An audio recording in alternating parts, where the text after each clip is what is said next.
Can I ask you a quick favor before we jump into the news? Can you take a few minutes today and leave a rating and review for Marijuana Today Daily in Apple Podcasts or Stitcher or wherever else you tune in?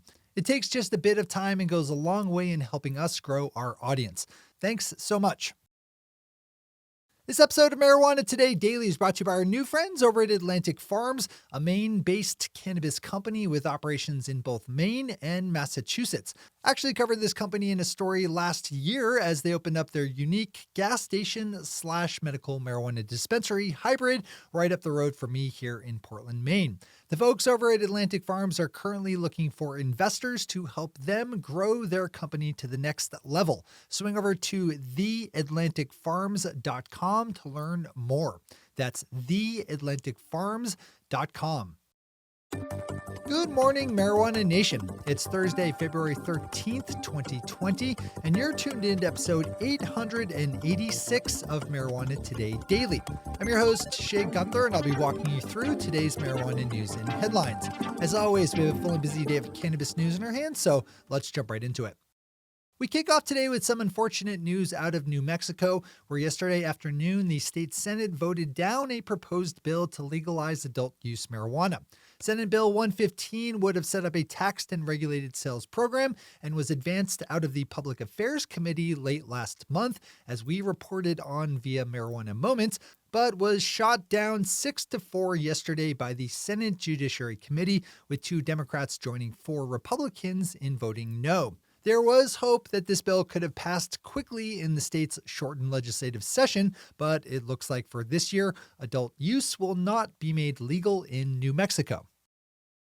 To Vermont for our next headline, where we look at another piece of proposed legislation to set up a taxed and regulated adult use sales program.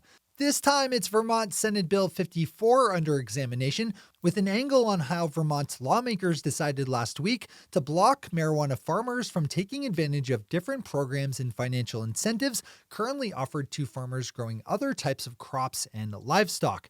Vermont lawmakers say they don't want big outside marijuana companies to come in and take advantage of the state by using the benefits, but local farmers are pointing out that they too are being put at a disadvantage. There's a lot of detail and complexity here, which is probable in turning up in other states that start to regulate industrial hemp cultivation, so maybe not a bad one to read and understand in full. Probably a good idea to disclose that our friend Jahala Dudley, who used to work with us here at MJ Today Media, is now an active hemp farmer in Vermont and is quoted in this story. As always, we have all the news we cover linked to on our website at mjtodaydaily.com. Michigan has its first legal adult use delivery service up and running as the Loom Cannabis Company of Everett, Michigan announced that local customers can now place orders. The state has given the official nod to a dozen other delivery services, none of which yet have become operational. Under Michigan law, delivery drivers can only work for one dispensary, make no more than 10 deliveries per trip, and can carry at most 15 ounces of flour or 60 grams of concentrates. Michigan has one of the larger pools of medical patients in the state, so I imagine adult use delivery is going to prove to be very popular. Those are our top stories for today. It's time for Marijuana Today Daily Headlines Blitz. Before we blitz out on headlines, let's quickly thank our sponsor, Atlantic Farms, a Maine-based cannabis company with operations in both Maine and Massachusetts. Atlantic Farms is looking for people to help them take their business to the next level as investors. They have vertically integrated medical marijuana here in Maine with their very cool dispensary/gas station hybrid, as well as applications in for our soon-to-launch adult use industry and cultivation and processing facilities in Massachusetts. The folks behind Atlantic Farms are smart and savvy, and you should talk to them to hear more. You can pop over to theatlanticfarms.com to read more about the company and email info@theatlanticfarms.com to start a conversation. That's info@theatlanticfarms.com. Big thanks to everyone over at Atlantic Farms for the support that helps us keep our news lights on. All right, time for the Blitz. A proposed bill in Alabama has been introduced to legalize medical marijuana. Senate Bill 154 would, if passed and signed into law, allow for 15 qualifying conditions and would set up a system to handle cultivation and dispensing. Patients would be able to use medical cannabis via pill, oil, patch, or lozenge, but not by smoking or vaping. We'll keep an eye on this one as hopefully it advances. Kyle Yeager over Marijuana Moments picked up on news out of Mexico that a proposed bill in the Mexican Senate to legalize adult use cannabis will get a vote by the end of the month. Senator Julio Menchaca of the ruling Moreno Party recently said of the legislation, quote, "We hope to take it out of the Senate this month," unquote, even as lawmakers work against an April deadline imposed by a Supreme Court decision from last year. We've talked about that one here on the show before. If you have Mexico on your radar, this is one that you want to read in full today. Max Cherney over MarketWatch takes a good look up in Canada at how things are going for Canopy Growth in terms of their development of marijuana drinks. That's a huge potential business line that Canopy executives have been touting and banking on, especially given the investment by drinks giant Constellation Brands into Canopy back in 2018. With the domain expertise of Constellation Brands in the business of drinks, a move into cannabis-infused beverages is an obvious one for Canopy, but as Max nicely lays out, the realities of turning that potential into a real business is proving to be difficult. Canopy announced in June that it would be delayed in implementing infused beverage sales and that it would have more details at a call scheduled for tomorrow. So take the time today and get caught up ahead of that when we'll know more. A new report from the National Association of Realtors lends some useful insight into how legal cannabis is affecting the business of real estate.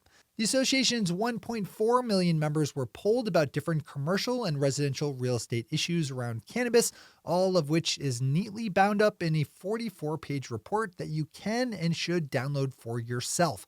Tons to learn there. Our friend Jimmy Devine, writing over at LA Weekly, dives into the complications swirling around the city of Los Angeles as it continues to roll out its licensed adult use program, focusing in on the difficulties it's had in incorporating social equity program participants and in the actual process it's gone through in handing out licenses.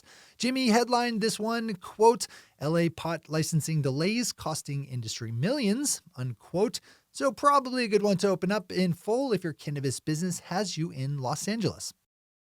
The Canna blog picked up on two proposed bills in Washington that would affect how legal marijuana businesses in that state are allowed to advertise and market their services and products. If passed and signed into law, HB 2350 and 2321 would ban marijuana businesses from advertising on billboards and impose restrictions over any signs deemed to be appealing to children. And finally for today, Ben Adlin, writing over Marijuana Moments, runs us through a vote just held yesterday in Kentucky by the state's House Judiciary Committee on a bill to legalize medical cannabis. That vote, which came down in favor by a count of 17-1, sends the bill, HB 126, on to the full House, where it's unclear how it will fare. If the bill does manage to make it out of the House, it faces a possible path to becoming law through the Senate, as the current Senate leader is a Republican, but one who indicated last month that he'd be open to seeing medical marijuana made legal. Those are the headlines and news for the day. I'll be back with you again tomorrow morning with another information-packed episode of Marijuana Today Daily. But in the meantime, if you have any stories to share or feedback to give, zip us an email to headlines@mjtodaydaily.com. And while you're clicking around the interwebs, swing over to our website at mjtodaydaily.com to find links to all the news we cover.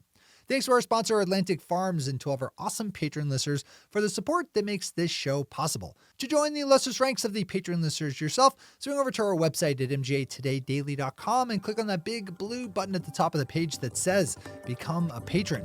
I'm your host, Shay Gunther. Thanks for tuning in and starting your day with marijuana today.